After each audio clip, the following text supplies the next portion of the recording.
The views and opinions expressed by our guests are their own and do not necessarily reflect those of our partners, hosts, or affiliates.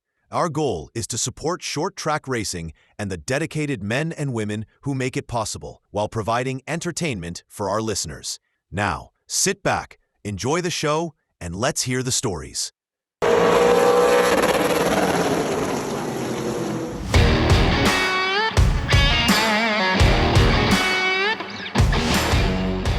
They said, one day you're going to wake up and realize that you spent your whole life with this racing deal. At one point, we had a third or fourth place car at the Derby. Which would have been the greatest day ever. I'll forever live in that moment. But you hear the faded glory moments absolutely. And all that. And you know what? If I'm the faded glory guy, so what? And you haven't experienced anything else. I mean, I've got video of Daniel Hemrick and William Byron and Ty Majeski and I just splitting cars together coming through the field on tires. And you've missed out on a lot of other things. You got two laps to do for all that you've got a warm up lap, you got a half a dead lap, green white checkered, and it feels like your entire season, it feels like your entire life is riding on that Friday. And my comment back was, yeah, but I did exactly what I wanted to do. I want to know the stories. I want to hear the stories.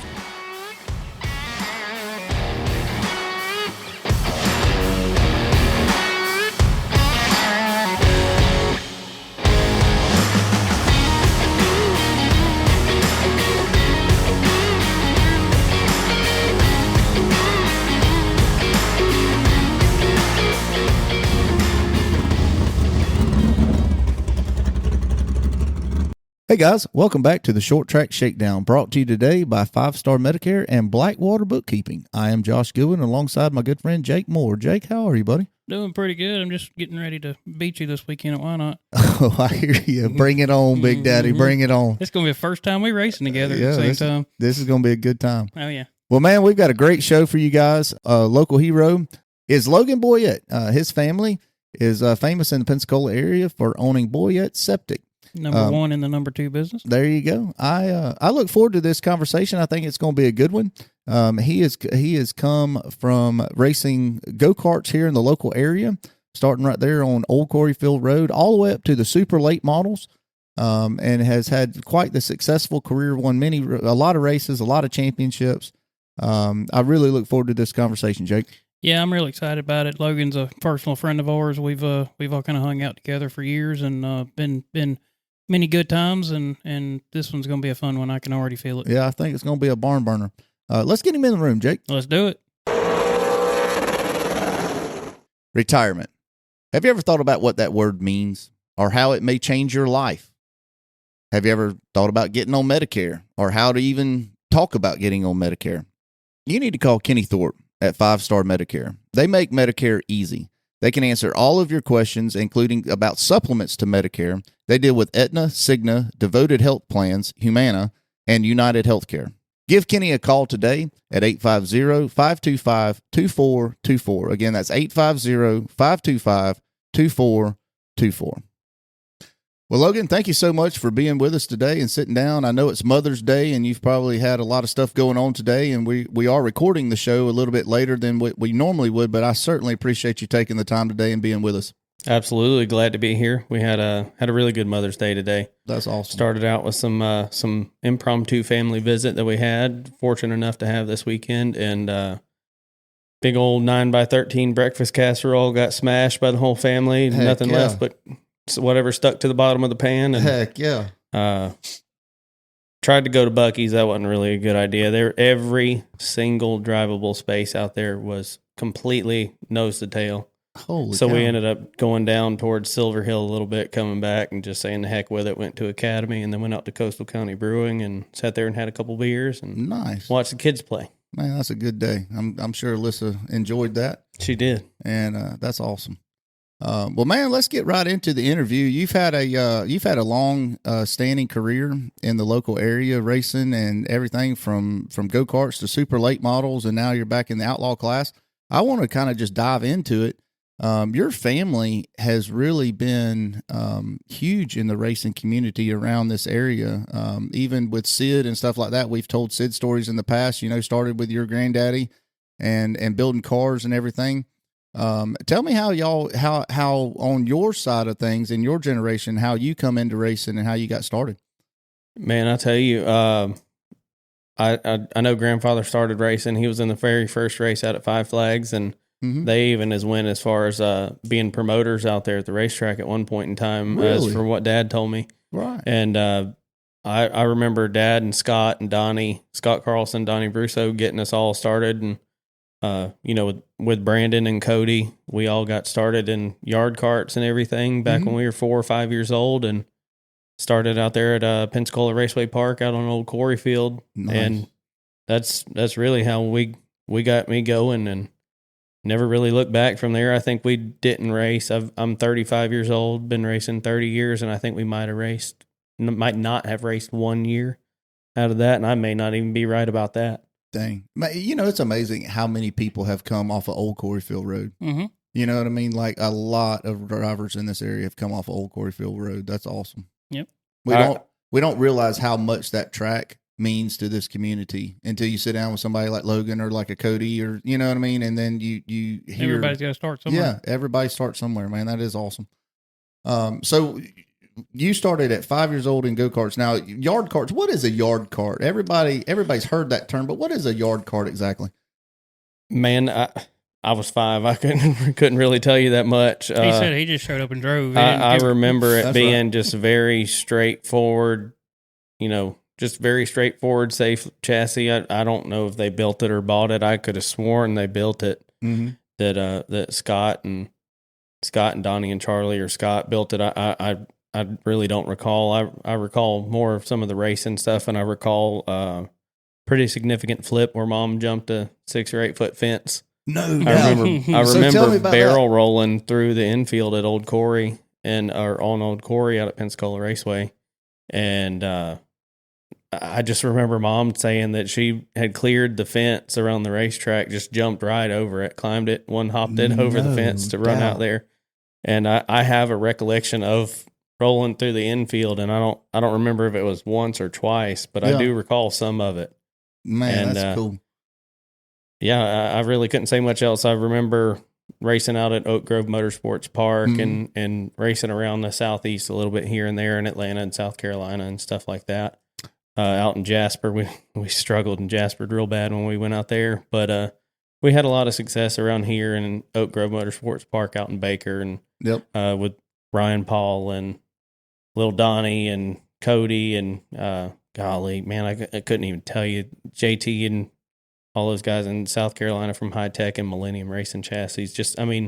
We were competing with the national level guys, and some days we competed and some days we were a field feeler. You know what I'm trying to say. Mm-hmm. We just brought up the tail end of the field there. Yeah. And, that's part of it sometimes. Absolutely. But we definitely had a lot of fun doing it. I have a lot of memories doing it with Dad and I doing it, Mom going sometimes. Sometimes Maddie didn't want to go, so Mom didn't go, but she was there all the time too. And we just went on about our stuff. And kind of a I family still thing. couldn't answer your yard cart question. I don't know what it was. It was just a box stock little motor, I guess. And I don't know if it was or not. Those guys pushed the envelope a little bit, but Oh yeah. Now was that like a cage cart? yeah, it did have a full roll Yeah. cage, kind of like a junior. It was a custom rendition of a junior champ cart. So that would be the best way to put it. Yeah. Okay, yeah. I'm glad All right. you said that. Yeah. Well, that is cool. Well, how long did you stay in go-karts? We raced go-karts from 5 till I was 14, I think. Oh, wow. Is how long we stayed in it, because we went through the go-karts, the different progressions of go-karts, and then we worked our way up to Bandoleros and Legend cars out at Sunny South. And then we actually, I remember one distinct weekend, we ran the Bandolero Friday night or whatever it was at Sunny South. We ran a race at Sunny South, swapped the Bandolero and the go-kart around in the trailer, and drove straight to Baker and raced at Oak Grove the next day. Oh, wow. That's a trip right there. That is a trip. Mm-hmm. That is a trip. Well, so talking about Sunny South, that is probably in my top 3 of my favorite racetracks I've ever raced. It is so, especially, and I got to race there with a modified. So it's a really, really small racetrack, but that place will really teach you car control. Yeah. And it's just the way you get into one and everything. How long did you run at Sunny South? Oh man. We raced there for quite a while. We started out there in Bandoleros, and I want to say we raced out there till I was probably 16 or 17 years old. So in a span of about 3.5 years, I guess I would say. And we were there every Saturday, every time they raced, we were over there running the Bandolero, then the Legend car. So just for the listener, a Bandolero is basically like kind of like a go-kart, but it has a full body, has like a hatch roof on it. Mm-hmm. And then it still has more of a go-kart style engine in it, doesn't it? Yeah. I guess for a listener, we could say it like it's like a miniature version of a stock car. Okay. It's got go-kart front end. Mm-hmm. It's got a Briggs & Stratton Vanguard. Yep. Right at a 25 horsepower motor. So pretty good motor on it. And then coilover springs and shocks in the back. But the front end is all like Solid, a go-kart. like It's a just go-kart. solid Heims and everything like that. The tires Send like a go-kart. Yeah, exactly. And a groove tire. It's got front bumper, full roll cage, and like you said, a hatch roof. And I'm trying to think of something else to compare it to. The Legend cars are easy to compare from this to that, and easy to give somebody an easy thing to view. But the Bandoleros kind of have their own look. Kind of like a tiny late model, sort of. Yeah. But not like, exactly. Almost like a miniature legacy car, like an Allison legacy car. Yeah, that would be the closest thing. Mm-hmm. That would be the closest thing. Yeah. Those Legend cars, though, when you got into those, I mean, you had some pretty good success there, and I mean, you stayed in those for quite a while. But tell me about the Legend cars. I mean, that class has grown where, I mean, it's huge. I mean, they run at Charlotte and all over the place now. Yeah. You know what I mean? They are huge. Tell me about that. Man, we started out here, just out there at Grand Bay at Sunny South, and we, progressed from there. We did, as best I recall, did a lot of stuff. Dad and I did a lot of stuff ourselves, and we did a lot of it in the garage at the house, and then continued to transition. He got me a shop, like a 15 by 30 or something, 10 by 20 shop. Mm-hmm. You can, just buy and they bring to your house. Oh, yeah. Yep. And that was my race car shop. You put everything in there, and hey, you want to race?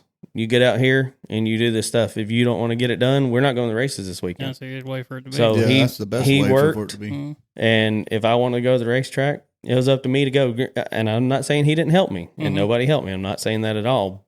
But it was up to me to show the initiative and the responsibility to do it and the drive to do it. That. Yeah. And then that became an even greater thing as we transitioned into running out of town, because I started to understand more about what was going on. Right.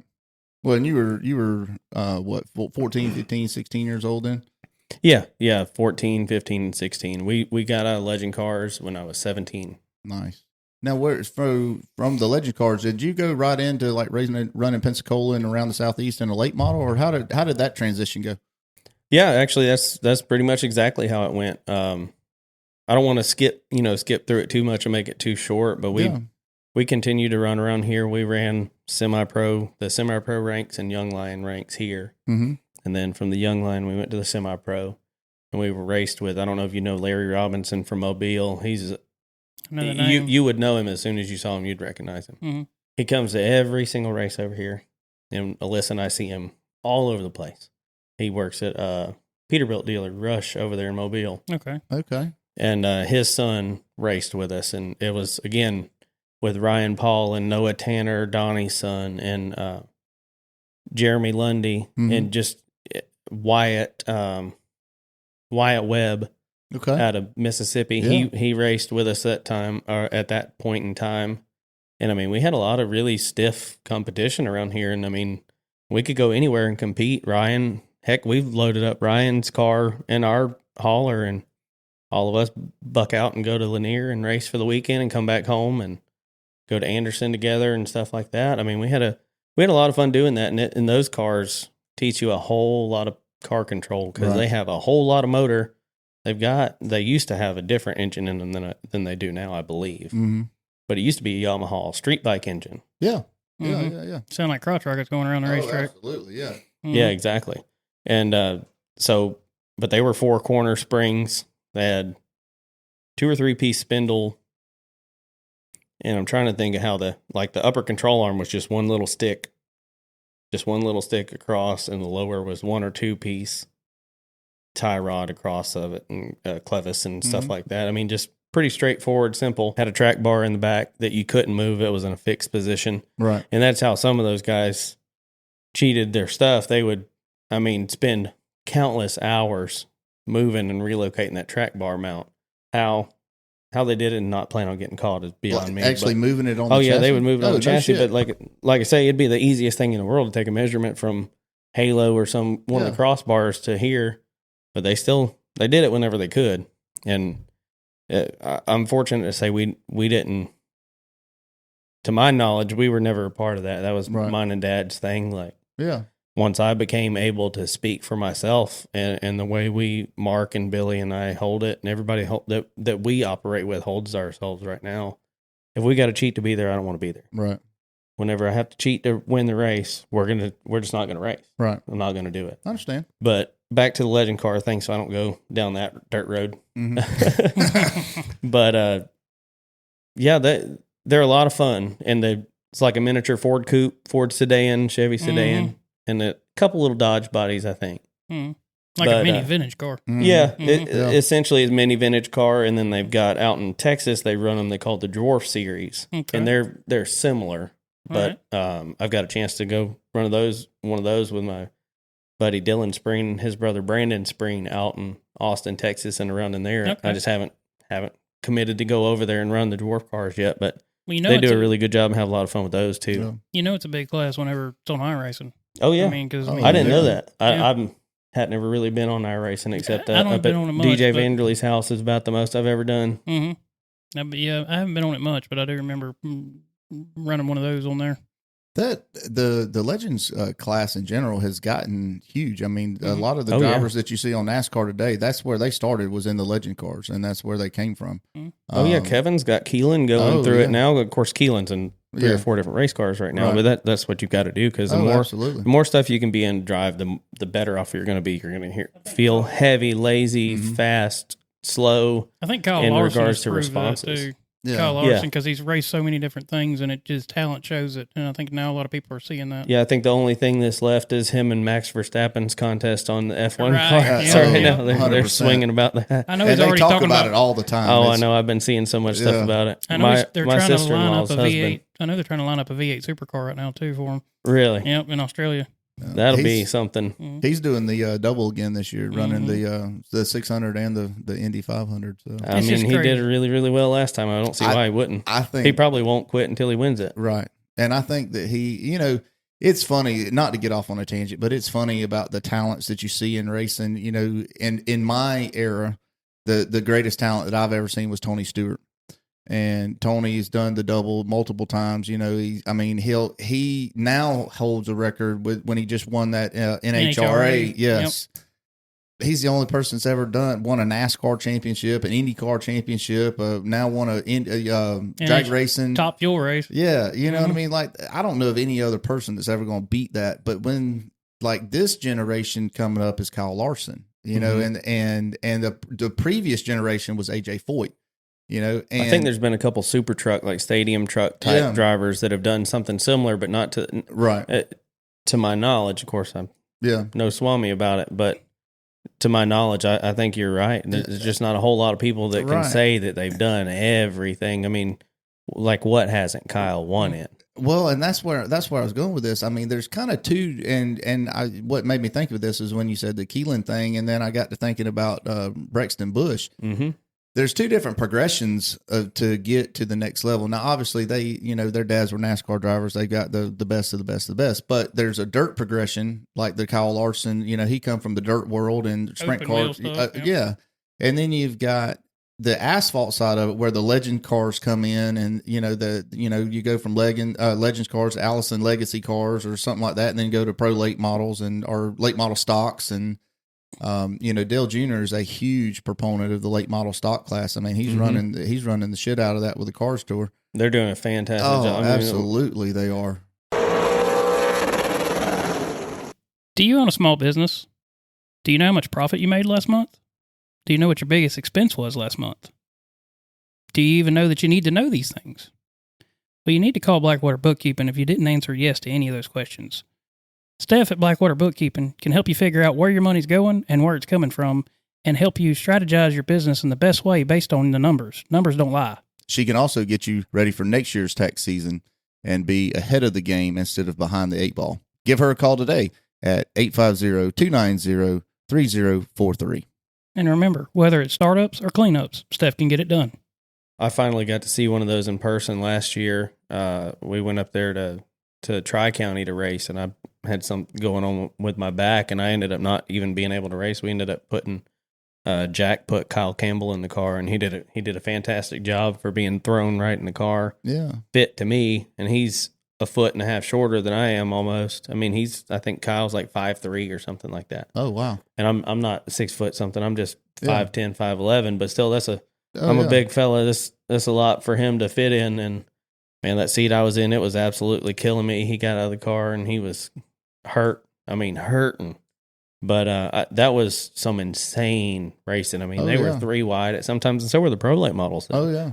But they were 3, 4 wide. Not 4. You can't fit 4 wide at Tri-County unless you want to have a death wish. But right. 2, 3 cars wide at all points in the race. I mean, anywhere. So what is the difference between a late model stock and a super late model? So one of them's a perimeter chassis, and they have to meet that particular set meets a NASCAR spec rule. Okay. And I couldn't break it all the way down. Mm-hmm. They have to have a steel tube for the fuel line to run in, and so many things. They've got truck arms and they're big spring. Okay. So they do not have coilover. Okay, so they're closer to they're closer now to Xfinity core. Yes. And I think 100%. they've got like a regular steering box on them They too, do. versus a rack and stuff. Okay. Yeah, Okay. They do. So That makes sense because that'd get you more used to the feel if you were wanting to try to pursue a NASCAR career and climb the ranks. That would, Exactly. you know. those. I've talked to Caden Honeycutt about it. Yeah. About running, a couple of the guys he's raced with up there, because I would love to do that too. Yeah. Like I've talked to you about wanting to get in a dirt car just to see if I can do it. Yeah. Just to see if I can be competitive. Well, and they have a lot going on in those things, and he said they definitely drive different. And you talk to one person, and it's lazy, heavy car. It's just drive it off in the corner and just crank the wheel and wait and stab the gas, and you're off again and do the same thing the whole race. And I mean, you talk to somebody like Caden, which has such an immense amount of talent for his age, especially. Oh yeah. And to be where he's from, just listening to him talk about it makes you want to do it even more. And it wasn't anything extravagant that he said. It was just very straightforward, very to the point about, hey, it was just a lot of fun. It's just a race car. A lot of fun. And it drives different. It's a little more lazy, little slower reaction time and stuff like that. But other than that, it's still fun racing. Yeah. Well, and I think that the late model stock stuff, and I think this is probably why Junior is having such a good time, and that's where he come from, and it is such a competitive class. You know It's what insane. I mean, Butterbean and all them guys. I mean, they are just. They put on a show getting to see it in person is something. Yeah, well, so Ryan Newman just run one of those cars tour races with Junior, and he's like, man, I was listening to their podcast the other day, and he's like, man, I can't believe it how intense the racing was from lap 1. He said there ain't no riding like we used to do back in the day. He said, man, these kids are like qualifying every lap. Like, how are they doing this? You know what I mean? They get from because they normally run 125 laps, right?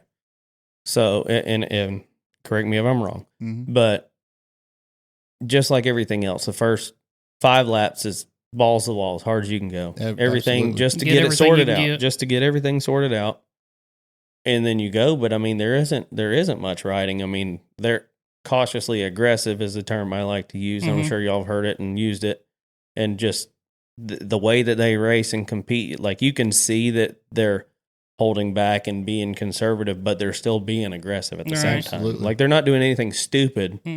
They're only taking it a couple ticks off, not a lot. And even with all the issues with the tires, and we don't have to get into that because I don't know enough to say about it, but there's been a lot of issues with the tires, and the quality of racing still never seems to fade. Yeah. Like no matter what, that program puts on such an awesome show, and like getting to see it in person is so great.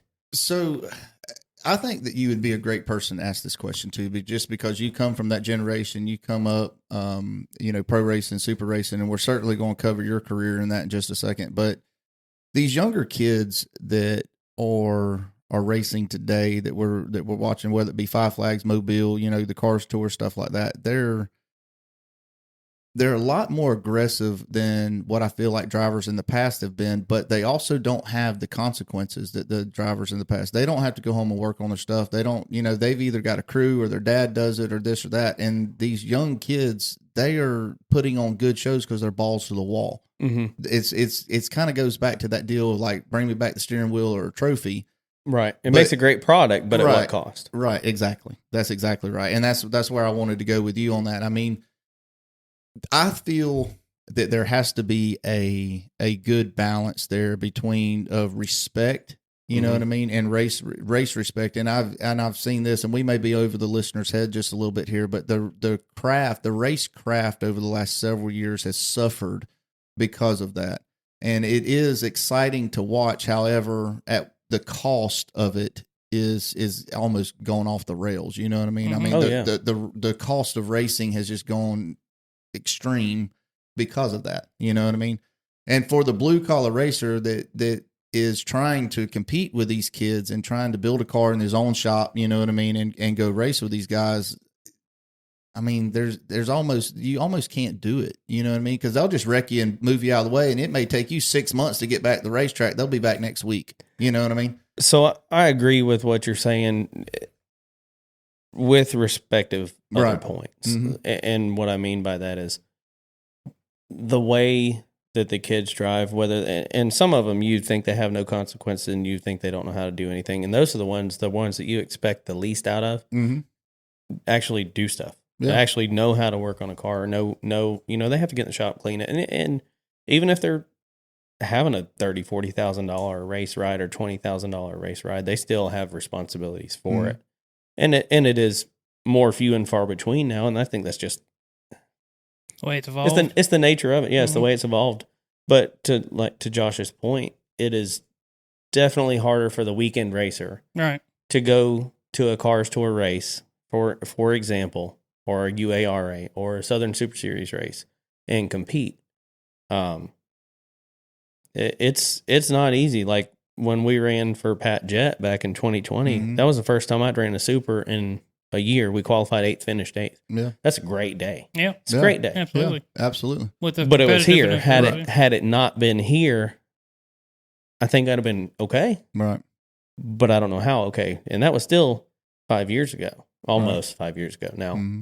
So it has definitely evolved more. And I don't think it's evolved to a point where it's unreachable for the common person because of the and I may have misread you on that, but the lack of respect from the drivers, so much as there's so much more technology involved and there's so many more people that do this for a living now, right, to provide those avenues in the late model world and the path, the ranks to come up. You've got what was architect in pro and super late model 100%, now, yes, because ARCA has declined so much, right, and in as a whole, right. I mean, because ARCA used to be something that put on a fantastic show. Now you know exactly which 7 cars are going to win, right, by the number on the door. Yep.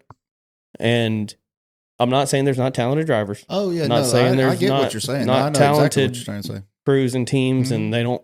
Not saying they don't put the same amount of work in. Yeah, and they do.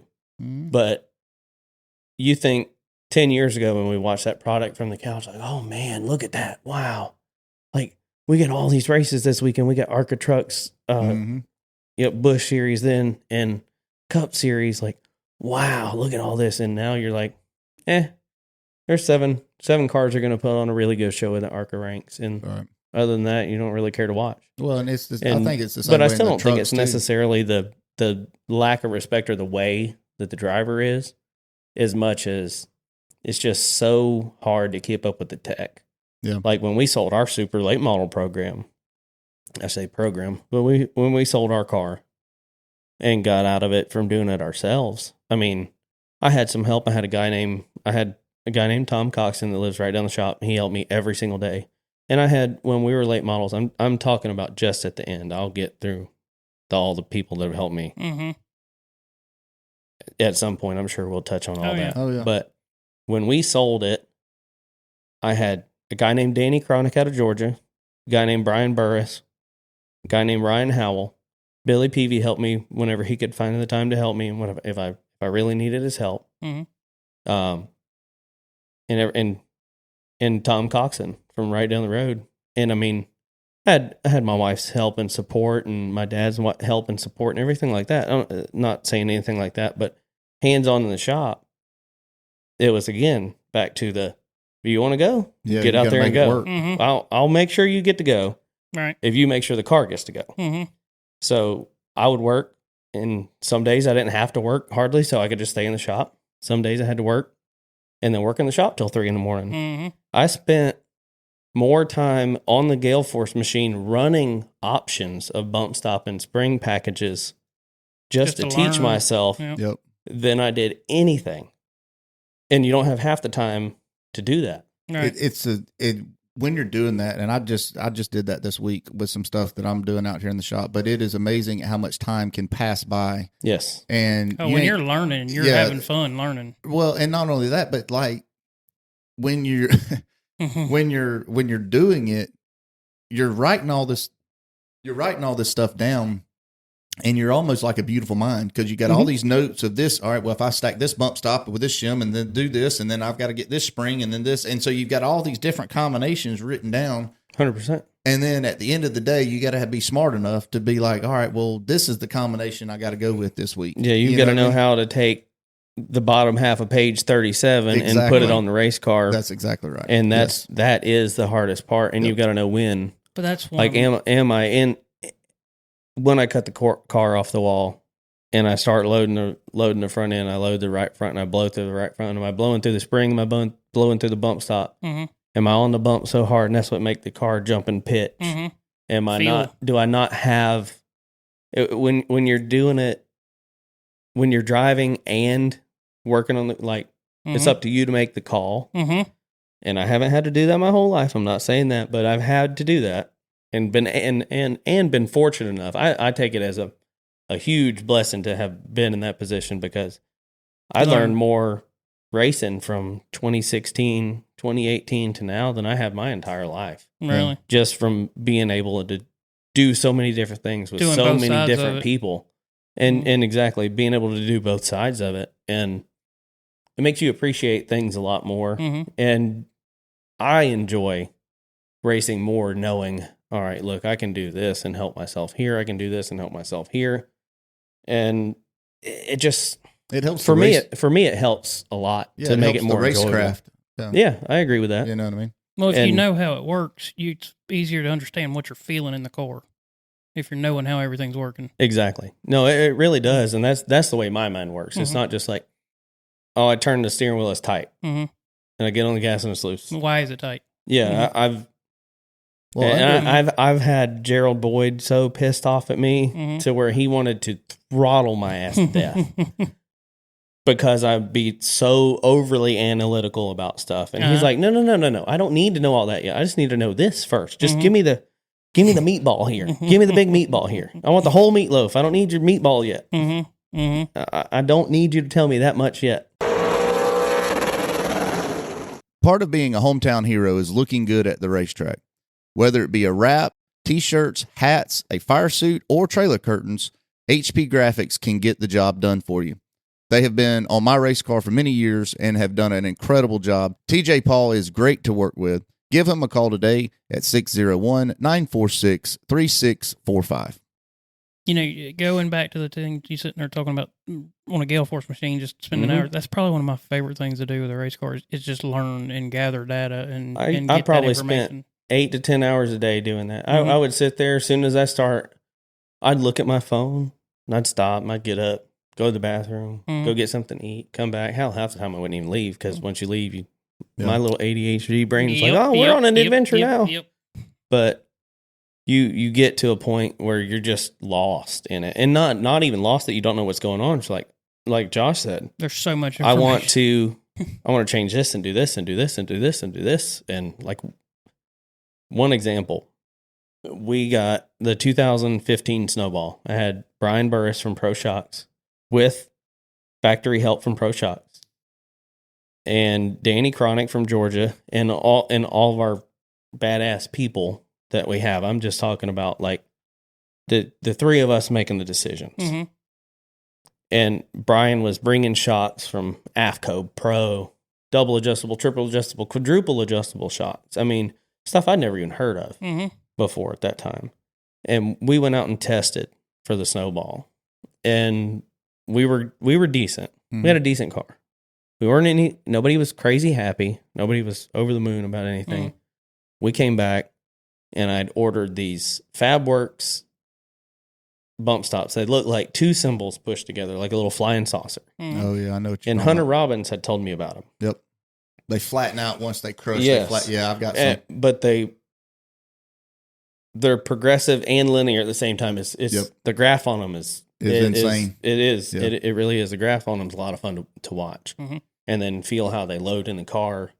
Like being able to know that and feel that in the car, like you're saying, it makes it so much more enjoyable for me. So like I say, some people want to throttle your ass to death. They're like, stop talking about it.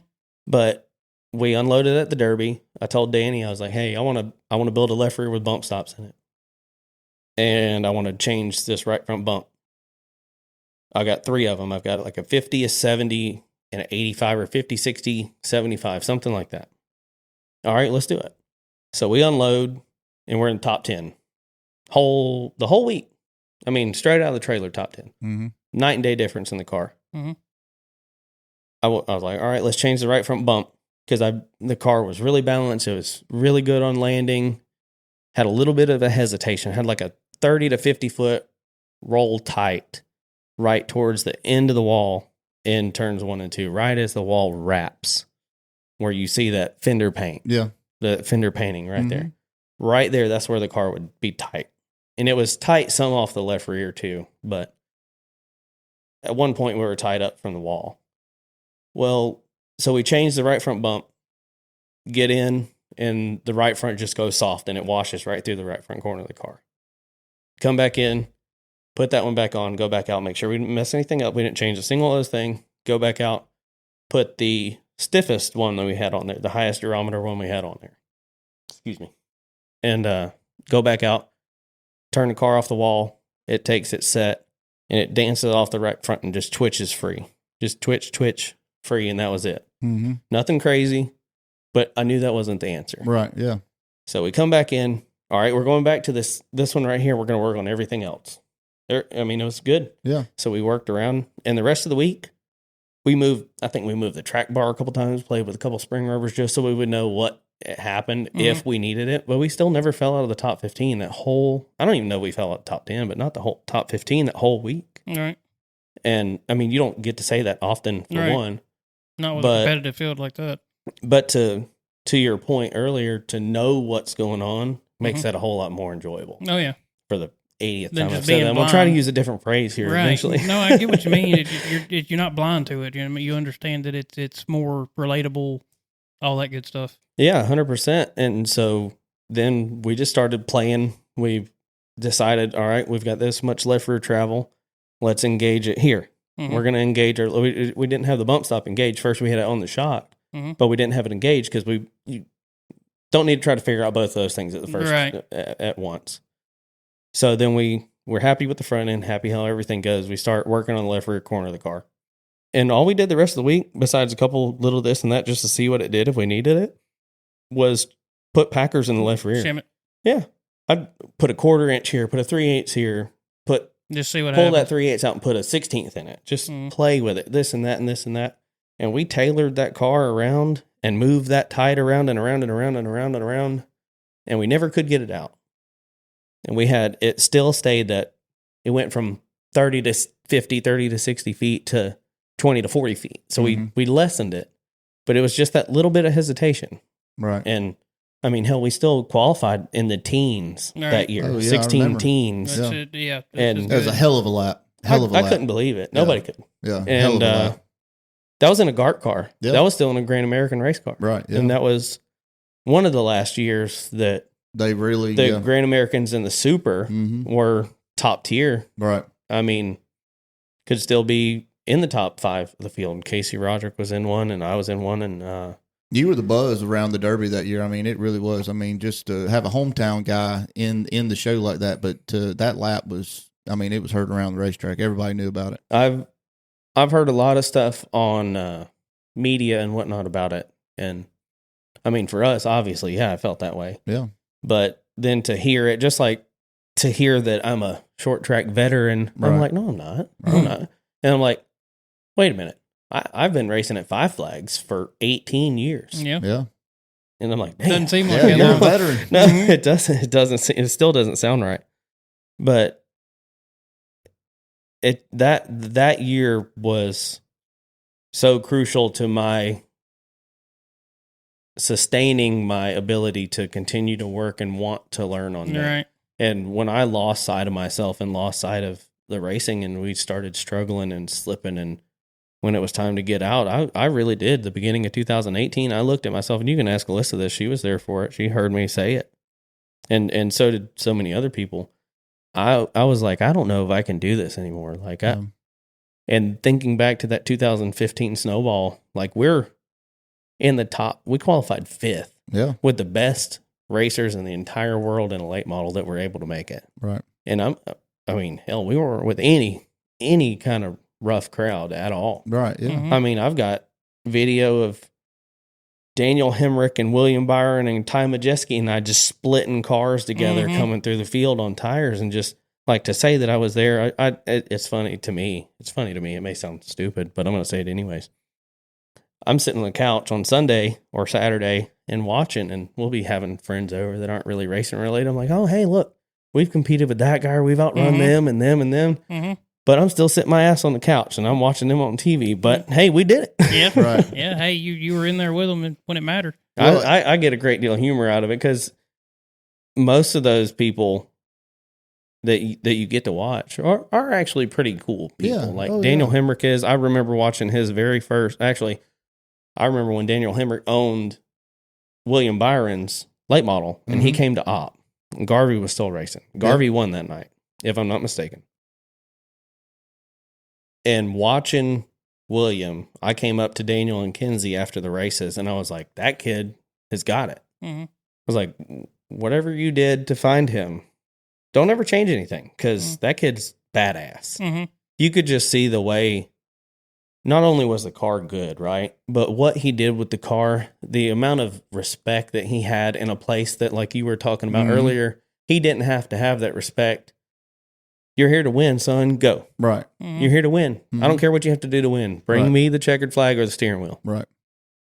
And he didn't do that. He didn't do that at all. He would sit there and roll. He'd roll 2 feet to the Garvey's outside.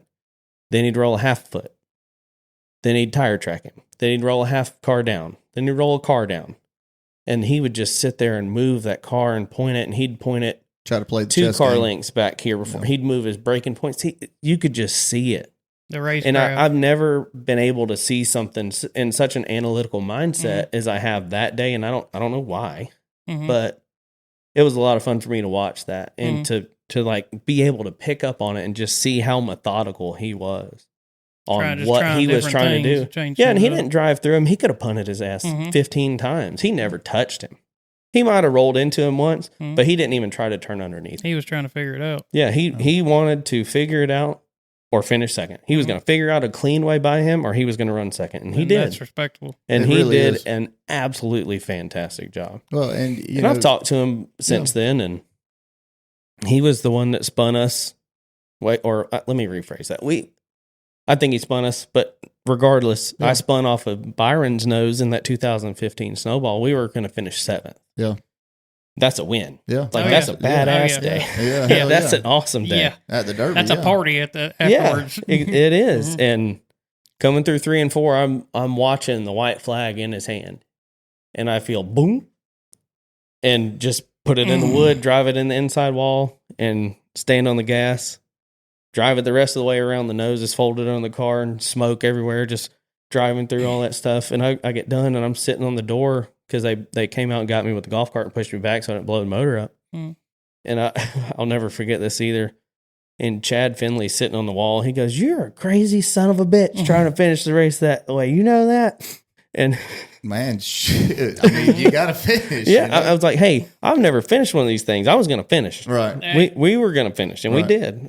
And we ended up 13th that day. Yeah. But I mean, Which still ain't horrible. no, it's not. I mean, there was a lot of attrition that day because I finished with the radiator busted in the car and still finished 13th. So it was a lot of attrition. But Well, part of the derby's surviving. we'd fall back to 20th and drive up to the top 5, top 6. Well, I shouldn't say top 5. We were only top 5 a couple times, but top 8 to top 3 from 4th to 8th. I think I had gotten to 5th, or I was in 6th looking at Casey Smith in 5th or 4th, and there was another car in between, whichever one of those, and thinking, I'm catching these guys. It's like 60 laps to go. I was like, I'm catching these guys quickly. Like we're 3 to 4 car lengths away from being in 5th place at the damn Snowball, and get there. And I'm like, hell, another 3-4 car lengths in front of that's 4th place. I'll be 4th place at the Snowball. And the caution came out. We came in and pitted. I don't know if we had a shock brake. We did find it was like a seat inside the shock for a needle somewhere in the shock. And I forget exactly how it was. Brian broke it down to me exactly what happened and everything. But there was something that either a needle caught on something that wasn't supposed to be there, or something that was overlooked at one point in time. And they've since fixed all that. Or we get a bad set of tires. But when we went back out there, we couldn't touch both our ass cheeks with our hands in a mat. I mean, couldn't do anything. And it was so disheartening. Right. But still, we were still back to 7th. But I knew at one point we had a 3rd or 4th place car at the Derby. Which would have been the greatest day ever. I'll forever live in that moment. But you hear the faded glory moments and all that. And you know what? If I'm the faded glory guy, so what? I still get to remember that. But see, I'm still fortunate enough to be able to race now and compete for wins now. And there's not very many people that can say that. You know, I mean, the Derby is such a hard race, and I mean, we just seen it this last year. The entire field from 1st to 30th was separated less than 0.2 of a second. Yeah, it was insane. You know what I mean? That was a huge field. That's that race. You have to have a large amount of luck and skill. Do. Yeah. I mean Lady Luck's got to be on your side. Absolutely. And this and that. You know, I do have a question for you, though, because, and this is just a question that a lot of drivers have tried to make the Derby. But from the driver's standpoint, what goes into that Sunday race? And I'm talking not just mentally, and I run the Derby for a long time in the modified sportsman and stuff like that, but the actual race on Sunday, how do you prepare for that as a driver to go 300 laps out of Pensacola? You know what I mean? That's a lot of laps at Pensacola. I'll tell you 100% honestly, I've never prepared for it the way that I probably should have, and that may be some of the reason why I couldn't break that 4th or 5th place thing. Like I say, we were only in that position to be that fast one time, and maybe one other time with Fathead, and then we were, I think we had a top 8 car with Jet, but you clean up how you're eating. You don't drink a bunch that week if you're able to drink. When you're 18, 19 years old, it really doesn't matter. Right. I mean, as long as you're not a roly-poly, it doesn't really matter. And I mean, preparing yourself for it, a lot of it's mental. Yeah. A lot of it's mental. Mm-hmm. Like I ran a truck, an Outlaw, and the Snowball, and I was feeling it. Like I was. Oh yeah, 100%. That's why I was Jet asking, car. yeah. I think we broke the rear end running 12th, and I think we were an adjustment away from being in a top 8 car. Yeah. But I was struggling mentally already because of how much I'd already done while not being properly prepared. I mean, you got to do some cardio, you got to do long-term stuff like that. I've asked Daniel Hemrick about that a lot. Like I say, I used to race with him a lot. He and Kinsey both. And we were always on really good speaking terms. And He said what they did the most of was mountain biking, Okay. like Yeah. high intensity cardio for long periods of time Okay. was what they do. Like I'm sure you've heard Jimmy Johnson say Yeah. that before race day, on race day morning, Mm-hmm. they will get out and bicycle for 35 miles. Mm-hmm. Yeah. 35 miles. I've heard multiple times talk about Jimmy Johnson was really one of the Yeah. first Well, he got- real big fitness I think guys. he got Jimmy Johnson, Mark Martin, and Carl Edwards are the most fit Mhm. 3 drivers.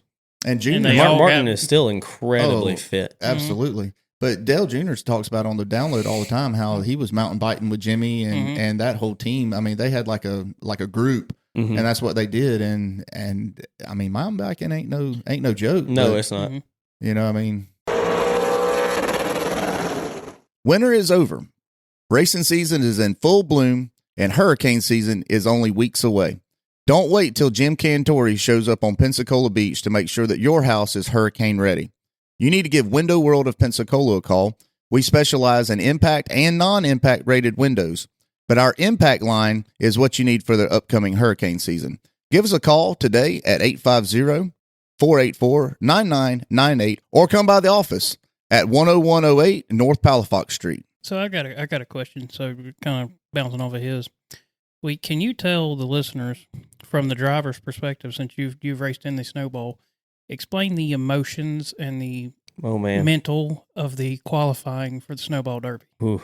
I just got chills thinking about that. Mm-hmm. And I didn't say that for viewership. Right, right. No, that's the way it is. You can almost cut it with a knife, the intensity. Mm-hmm. Oh yeah, no, you can feel it like pulsating around the racetrack. Just the whole thing. All your work's leading up to that moment. Like, golly, I'm trying to think of how to even put it in words, Right. but like your whole year comes down to it, and you've not only got what you're doing, which at a certain point, what the driver does is a minimal amount of the effort that it takes to get there throughout the year, right? Mm-hmm. Like, I mean, let's be realistic to the people that make sure we get to go. Right. Like running the snowball in Mark's Outlaw, which we'll get to that later. Yeah. Or in the truck or in the late model or whatever the case is, like your team has put that faith in you, your family, your friends, your support system and network has put that entire faith in you for so long to make it to that day. And you got this is where we might get emotional. No, it's fine. But you got 2 laps to do to for all you've that delay on. You've got a warm up lap. Mhm. You got a half a dead lap, green, white, checkered. Mm-hmm. And it feels like your entire season, it feels like your entire life is riding on that Friday, because you do have so many people that have put so much into you and your abilities and their belief in your abilities. That's, I guess, that's probably the best way that I can articulate that. Absolutely. I agree with that. And like that whole Thursday, you unload Wednesday and everything's cakewalk Wednesday. We're just going through tech, no problem. Everybody's hanging out, having a good time. Everybody's having fun. Excuse me. And Thursday, you roll out and you're just worried about qualifying. You don't worry about anything until after Friday. All right. Like, oh, we got a good baseline here, right? But you're just trying to see how you can go. Yeah. If you're not in that top 15, you're You're in a bind. scared. Yeah, you're in like a bind. it's nerve wracking. Yeah. Sometimes you can be in the top 20 and not really have to worry about it. But outside the top 20, I personally, obviously the best you feel is when you don't fall out of the top 15. Yeah. But would you say you're more stressed and emotional before your laps, during your laps, or after your lap? oh no, you're stressed. I mean, The whole time. The whole time. You're in and out of the bathroom, your stomach's in a knot, you can't hardly eat, you don't know if you can eat, just the amount of tension that there is. Like Josh said, you can cut it with a knife, and everything's riding on it. The whole year's riding on it. So we covered all the whys and the hows of why the year feels like it's riding on. But as a driver, you're trying to put your best foot forward for everybody. And yeah, you want to do it for yourself, but it's not that simple. I want to say it's that simple, but it's not. And you know that. And you know that. Absolutely. But it's the most stress of the entire year. It's so unbelievably stressful because nobody wants to run the hooligan race. Right. Nobody wants to run the last chance race. Right. And maybe I shouldn't have said that. So No, that's the truth. I mean, that's what it's. Yeah, that's a fact. It's It's called good. that. It's good drivers, but with what's on the line. Yeah, it's called that, and so much worse Mm-hmm. than that term, and you don't want to be in it. Mm-hmm. No. You don't want to qualify 30th, but you Right. want to make it in. If you qualify 30th, Mhm. you're over the moon. You don't have to run. You're in the damn Right. Snowball Derby. Right. So And it is just the most nerve-wracking thing. Like, I don't breathe. From when I leave the pits and take that warm-up lap, I don't breathe until I'm off the racetrack. Right. Until I hear somebody say, you just win a whatever. Mm-hmm. drive it in until you see God or Elvis. So there's a video, in-car camera video from the 2020 Snowball. We qualified 10th, I think, with Pat and the Jet Motorsports bunch. And you can hear Mark on the radio. He was like, all right, look, dude. And we struggled. Tony Jr. and I struggled that weekend. And to find that right thing. And we finally, and it was so much fun to work with him because he could speak light years ahead of anything I could even fathom to understand. Mm-hmm. And he could talk to me on anything I can understand. And we were close to the same page the whole time. So it was really cool to just, that is awesome. like, to know that you're in the company of somebody that knows so much more than you've ever known. Right. And I've worked with countless people like that. Like Danny Cronick in Georgia, Mark, Billy, all these guys that I've been able to work with, and Chris Mitchell, like all these guys that I've been able to work with know so much more than you would ever imagine. Mm-hmm. And they can work with you on any level. They can work with anybody. Right. But that feeling of, we're going to go out here, we're going to run it. Mark said, you're going to go out here, you're going to run a 30, we're going to put it in the trailer. Everything's going to be fine. Don't worry about it. Just go do it. Nobody talks to me. I don't hardly talk to anybody. I try to listen to some music or something and just be in the zone. Zone out. Because, Yep. I mean, you're sitting there shaking and you're bouncing and you're, I Mhm. mean, when I get in the car for the Snowball, I put all my stuff on. I don't even hear anything around you. I don't. I've seen other people ice cold, don't give a damn. Mm-hmm. And they do, but they're ice cold, Mm-hmm. right? That's a front. Yeah. Mm-hmm. Yeah. Mm-hmm. There's a lot of stuff going on upstairs. Mm-hmm. Oh, yeah. Mhm. So I strap in the car and I get my helmet on. I start cinching my belts down and I shake the entire car. Like, it's a lot of people. If you've ever heard different camera people and stuff talk about me before qualifying at the Derby, it's a media buzz, not in the like, oh, look at me. I'm not saying it like that, but like when you have friends, Right.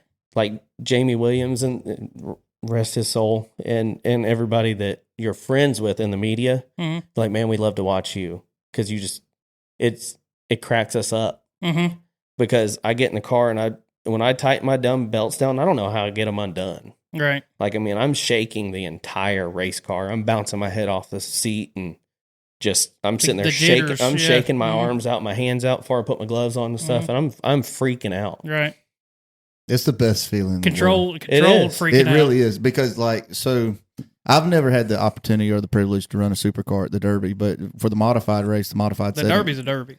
well, it is, but he can tell you what I mean. Like, all of those nerves and the jitters. I mean, when you crank up, when you're sitting there at stop and go and you crank up, I mean, you can hear it. Mhm. Everybody can hear it. Your foot is bouncing on the pedal Mm-hmm. because Whoa, whoa, whoa, whoa, whoa. all right, that's not the motor doing that. That's the driver nervous. That's nerve. Right. And you don't hear a damn thing else in the entire No, world. You don't hear that nothing. car run. You don't hear anything. And Nothing. as soon as you see that stop sign flip to go, all of that goes away. You dump the clutch and you spin them off the turn one right there, and all of that goes away. Yeah, Like, you've got to get your tires hot. And you've got to Right. get them in. When your front tires have a bite on them, you already know you did right in the rear of the car getting the tires hot. Yep. And you get that good scrub, and those front tires grip. and just snap the wheel back, you know you're good. Absolutely. And now it's all up to you to just all you got, do the best you can do right here. And there's nothing Hit your else. marks. There's nothing else you can do. And, to your point, I think for me, and maybe you'll understand what I'm talking about. To me, I never wanted to come back from qualifying a modified at the Derby and see the disappointment in my guy's face. No. You know what I mean? That right there. I've made that show and not made that show. And me too. And that's that's a big difference. I want to see hell yeah, you know what I mean? Or anybody, as long as we're in the show, and there's nothing worse than coming off of turn 4 and knowing you didn't make the show at the Derby. No, there's nothing. There's no feeling in the racing world. I agree with that. There's no feeling in the world of knowing, damn, I just stepped on my dick and I'm out. You know what I mean? Now I've got to run the hooligan race, and I've been wrecked in that race. For the modified last chance race, and I've been very punch fortunate, in the gut. Dude. It's terrible. Mm-hmm. It is a terrible feeling. Feel like you bet your life savings and loss. Yeah.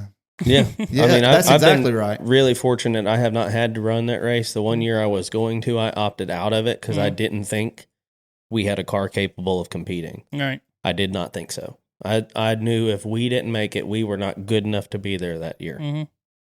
And I've only felt that way one time. And it was a terrible feeling. Oh, it was. It was horrible. Because, and it wasn't like, it sucks for me, but I feel way more guilty about everybody else. Yeah. Right. Like everybody's taken off work and put their whole, everything that goes into it for the whole year. We already touched on that. I don't want to repeat myself for the 5th time. But. Well, a lot of people don't realize the sacrifice that everybody else makes for you too. Yeah, I'm not a team of me person. Right. And I damn sure try not to be. Right. And if you ever see me do it, I want you to come over and make sure you know that. Point it out. Yeah. Hey, you're out of pocket here. Yeah. You better get stuff back together. Yeah. And I feel like I do a damn fine job of not making our guys feel that way. And I hope I'd so. agree. And I hope if and when they hear and listen to this, that they feel the same way. Because I couldn't do any of this without, I couldn't do any of this shit by myself. Right. I promise you that. I can hold the steering wheel by myself and that's it. Right. Well, and I think that's racing is a very selfish sport because there's only one person that gets to actually hold the steering wheel. Mm-hmm. But it's a sport that the camaraderie between you and your guys and the girlfriends, the wives, the kids, you got to make it fun for everybody. Yeah. But there's only one person that gets to hold the steering wheel. You know what I mean? And that's where I think that a lot of times as drivers, we get amped up about that part and forget about the sacrifice and the work and everything else that everybody else goes in. So I'm glad to hear that you're that way, because I certainly try to be that way. You know what I mean? I mean, I've had guys, Jake's one of them. I know I've not been that way when I was a teenager in early 20s. I'm sure I was a little prickhead. Yeah. And I've been told that somebody's seen me acting like that before, and I loathe myself for it. Yeah. Even today, to hear that I ever was that way to somebody, you know what I mean? Right. And it's just, and I can take a lot of pride in knowing that I don't. And I definitely don't work that way now. I can respect that, because I know that when we went to Bristol a couple years ago, the group of guys that went with me, I'm forever indebted to them, because I couldn't. We took 2 cars to Bristol. I couldn't have done that by myself. You know, I couldn't run Mark's Outlaw by myself. And like I say, we'll get into that later. But I want them to know, at any point in this show, in this episode, that they hear this, that's right. They're the reason I get to do this, not me. Yeah, I can't do any of this shit by myself. Everybody behind me, everybody that cheers me, that's how I get to do this. Well, Josh, to come off of what you just said, it's selfish, but I can tell you as somebody that helps work on the cars or something, and I've worked on a lot of people's cars, but when that car you're working on, that driver you're helping wins, you're just as happy. Oh, 100%. The feeling is mutual in it, just to know you've been a part of it. Right. I mean, I know when you run good, that's how I feel. Are you looking to transform your property? Do you need a pool removed, land cleared, or expert grading for your next big project? Look no further than More Site Solutions. One thing that makes More Site Solutions different than other companies, when you call, you're not just getting a business, you're getting Jake. That's right, the owner. Jake personally answers your phone call, shows up for every estimate, and never leaves you hanging. No ghosting, no excuses, just honest, reliable service from start to finish. And if you're the DIY type, they have you covered too. More Site Solutions can supply the materials you need to get the job done right. So whether it's a big project or a small one, More Site Solutions is ready to make it happen. Give Jake a call today at 850-332-2827, and let's get to work. I want to go back to that. I have a couple really good examples. Yeah. I want to finish on my loop around rabbit trail of the snowball qualifying. There's nothing like it. You're on edge. You get in the car. Everything disappears. Mm-hmm. And you just go. And you know if you made a mistake or if you didn't. Absolutely. And that's all you know. Yep. And you don't know if you're good enough to lock in. I mean, you run a teen or a 30, you're in the show. Yeah, 100%. But outside of that, you don't know. And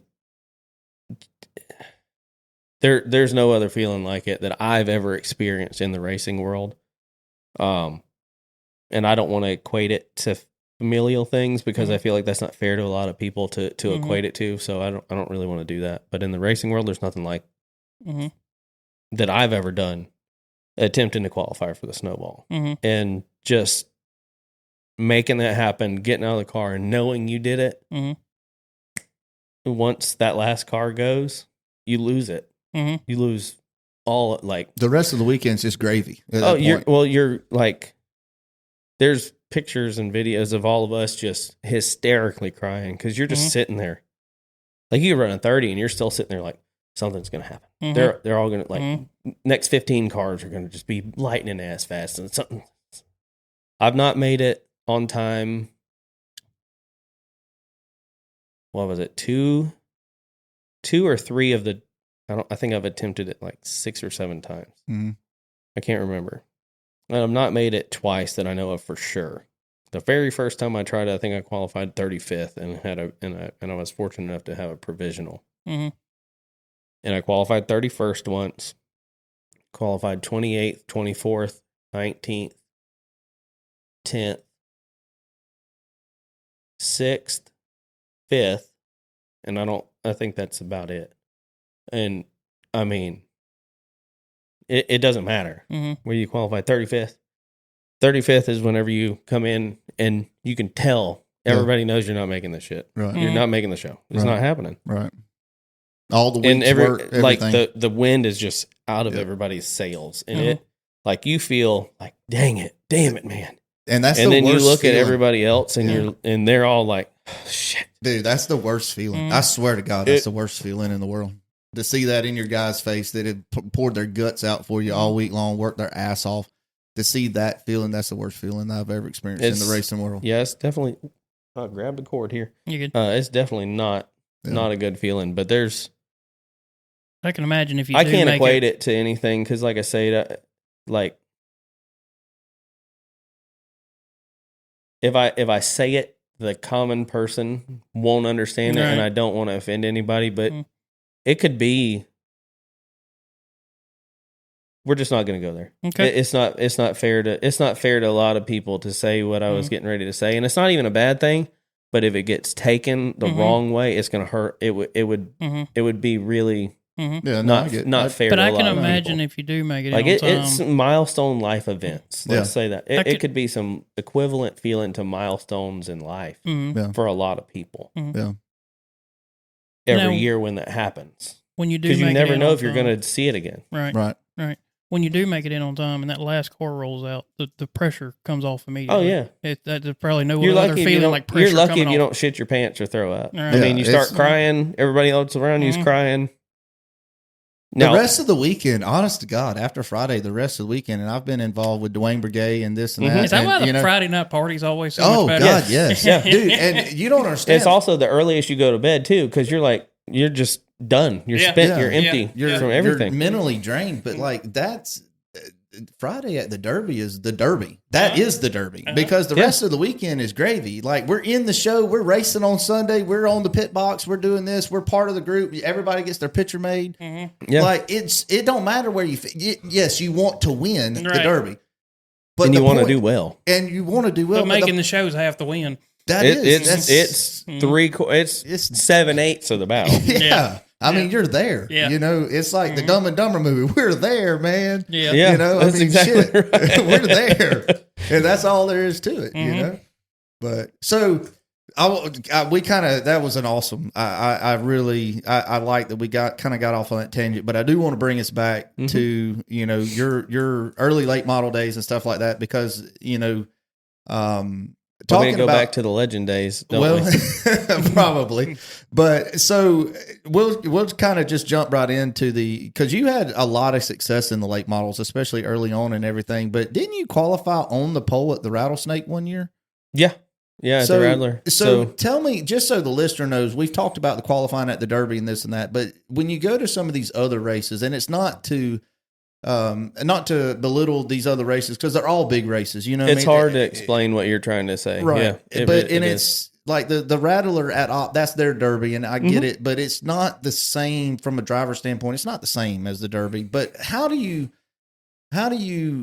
equate like the elation that you would feel like qualifying on the pole at the Rattler versus, you know, Pensacola and this and that? I mean, is it the same type of feeling?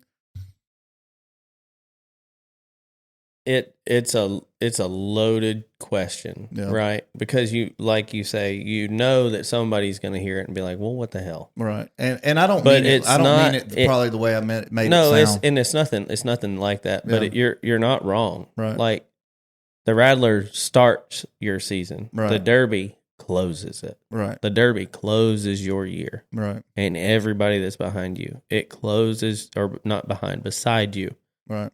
I wish I'd have said that way earlier. Everybody standing beside you, it closes y'all's year out. Right. And to go like the Rattler, you're starting the year. Like, yes, you want to start it off right, but you're like, okay, well, we're going to start the year. This is a big show. We're going to see what we can do here. But we've got the whole year ahead of us now. Right. It's not the culmination of your entire year ending. Right. And I think that may be why it's so much different. Not that it's not as serious or anything. So the time you're talking about, we always had a lot of success at Op. Mm-hmm. And that's a fun little racetrack. It is. It's a gentleman's racetrack, really. The way the banking is made and everything. I mean, it's really a gentleman's racetrack. I've never heard that term, but I'll let you roll with it. Yeah, I mean, it really is. No, it's a fun racetrack. Yeah. All jokes aside, and the people over there make it that much better. John and Sandra and man, Malia and everybody, Kevin, all of those guys and gals over there that do such a great job. The fans over there are second to none. We have a lot of loyal fans here, and they have their fans over there, and their fans travel over here sometimes, and vice versa. But like running over there all the time is just like running here. You get to see how loyal the fans are, and they have some awesome fans over there. We used to have this family, the Kendricks, from over there, and they used to follow us everywhere within a 3 or 4 hour radius. They would go to their daughter's games in the morning or whatever they had to do, drive all the way to Mobile from outside Op, just to watch me race. Man, that's awesome. And we still keep in touch with that family, and that makes you feel good when you get people. Yeah, it makes, as a driver, that makes you feel good. So another big thing that, and that's why I'm so excited about this Friday at Five Flags is $5 Meet the Drivers Night. Yep. And I know this is going to air after, but still, Op used to do that every pro late model race. Yes. South Alabama Speedway did that every pro late model race. Yep. And those kids love it.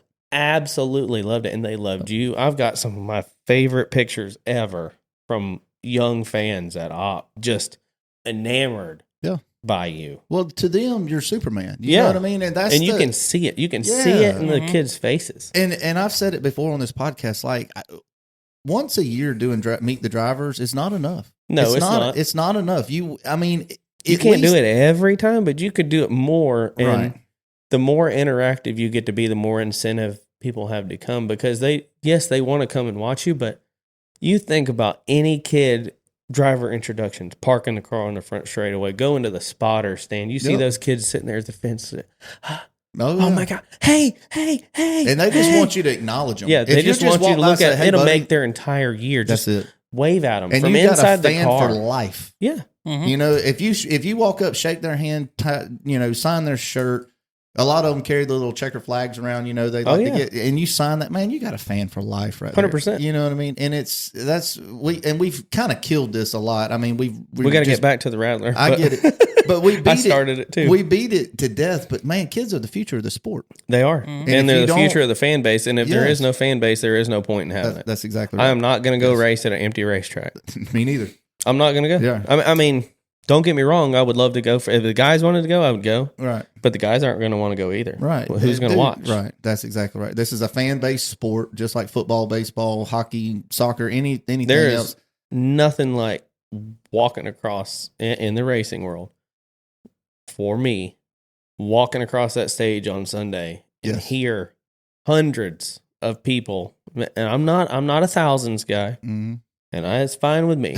I'm not a Bubba Pollard, Chase Elliott, whatever. Right. But I've got my few hundreds of people Yeah. that when we were still running supers all the time, would you walk across that stage on Sunday and it would blow your mind. It would.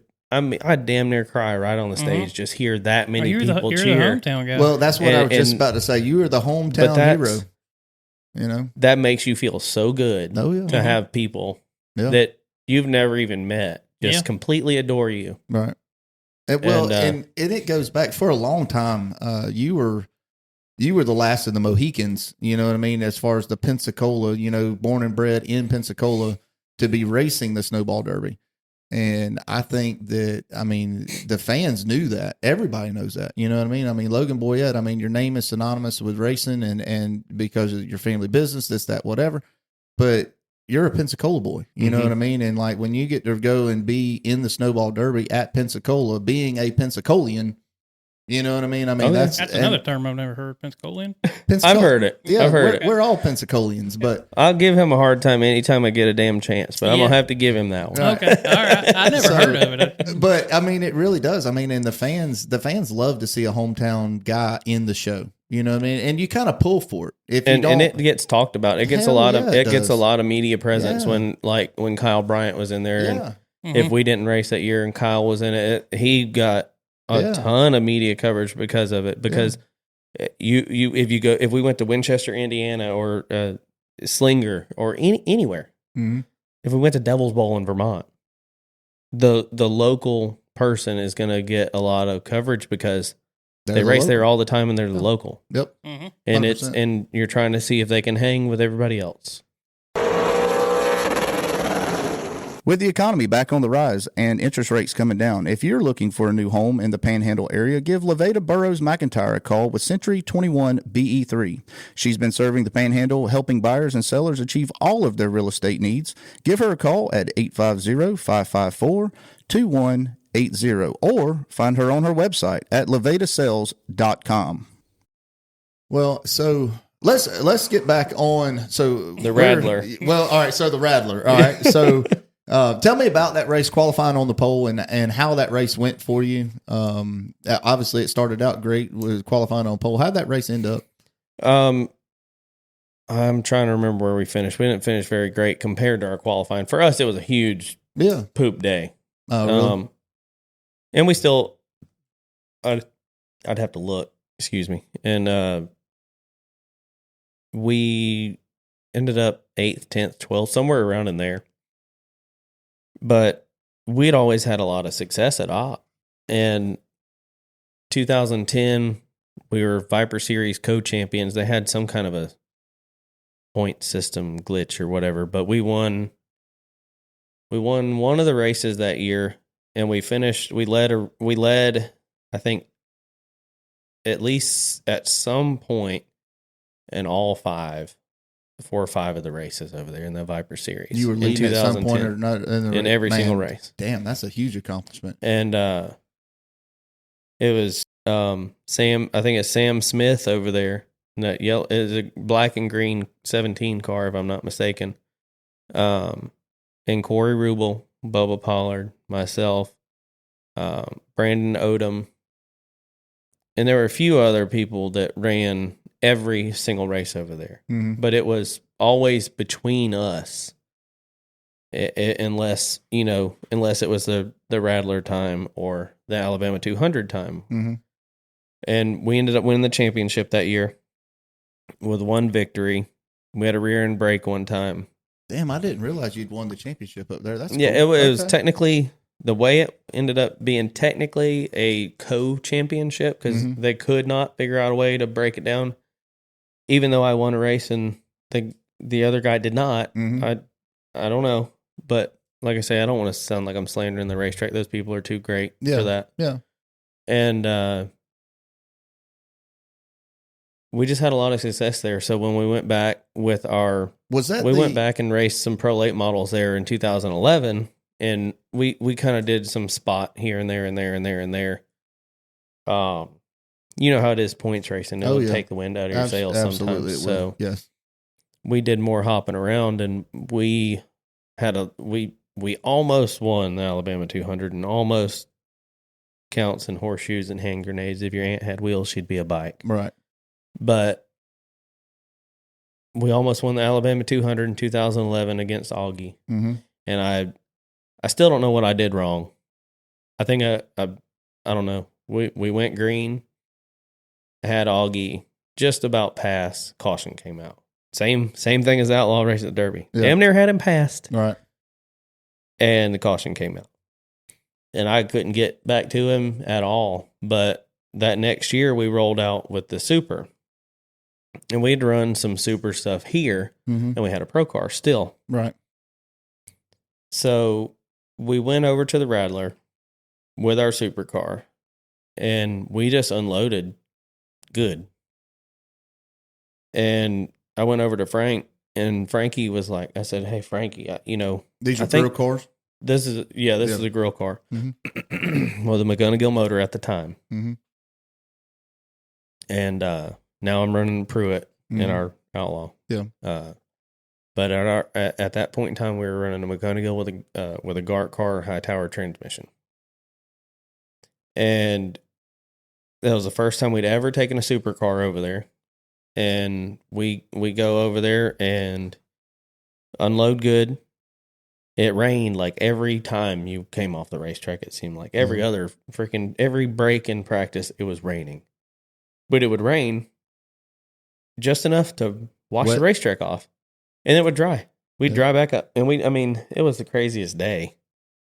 And it was qualifying for that race. And we had Kyle, a green racetrack the whole day. Yeah. So every time we went out, I would talk to Frankie. I was like, hey, man, can you help me out here? Like, we did this and it's helping. But am I going to find my limit here soon? Do I need to plan on doing something different? He was like, hell, Logan, if it works, just keep putting cross in it. Just put cross in it until it goes the other way. Right. Just do it. So we did that. And we put it on the scales after the qualifying, and we set the track record that day. No shit. Yeah, we set the track record. So, does it still stand today? No. Okay. Chad Finley absolutely shattered that damn thing the next year, like by 2.5 tenths or something. Oh, crazy. Wow. And we couldn't. We ended up breaking. Yeah. But on like lap 10 or something. We went. Bubba Pollard went out and set the track record. It was like a 15:08, something like that. And then Kyle Benjamin went out and broke Bubba's track record. I went out and broke Kyle's track record, and then I broke my own track record. Oh, shit. I broke the track record on both laps. No shit. And Charlie Phillips came up to me after the race. After qualifying, he was like, well, damn, did you even lift or anything? So what did you do? And I remember it. I mean, the car was so good. I got it off in the chip, and you could, at op, you can kind of set the car on the chip for corner entry. It's one of the only places you can really do it. At least, get it all the way over the right side of the car. And when I came out of the gas, the car just hook pointed set all at the same time, and I just cracked it. And as soon as I let my leg up, I was back down to the wood. Yeah. I mean, just straight hammered it. And I talked to Frankie after it, and he was like, well, I said, well, hell, I don't know what else to do. He's like, you need to take some cross out if it's going to get too tight. We had 62.5% across with the bar Holy set on the shit. scales after the track record run. Holy shit. Wow. Yeah. Dude, That's a lot. That's insane. Yeah, well, and those Gart cars, they had so much flex in them that you could load it that way. You could Right. load that right front up like that. Mm-hmm. But if you didn't get it back out, and I took I think I took 2 rounds out of it or something. And I was like, well, hell, it's so good. We're just going to leave it there. And I was sadly mistaken. He said that was a wrong move. After the race, because we just went back. Yeah. Like we were good for a few laps, and we just went back, and I knew what it was, and we tried to do a little bit here and there, and we just couldn't ever get back on top of it to get back up. Once you get too far back, it's hard to climb back up because you're fixing a. You get behind the 8 ball. Yeah, you got a whole different racetrack than you've adjusted on all week, so you're starting back over. Right. I walked up to Frankie. I was like, well, I guess I didn't take enough cross out there, Frank. And he just, well, I told you.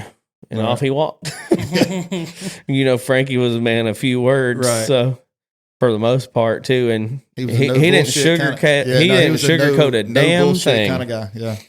No, if you didn't like what he said, that's your problem. Right. He's going to tell you what you need to hear, not what you want to hear. That's exactly right. Hey, guys, I hope you're really enjoying this conversation with Logan Boyett. You've got to come back next week for part 2. That is number 18 in the books. This has been a production of the Short Track Media Group, LLC.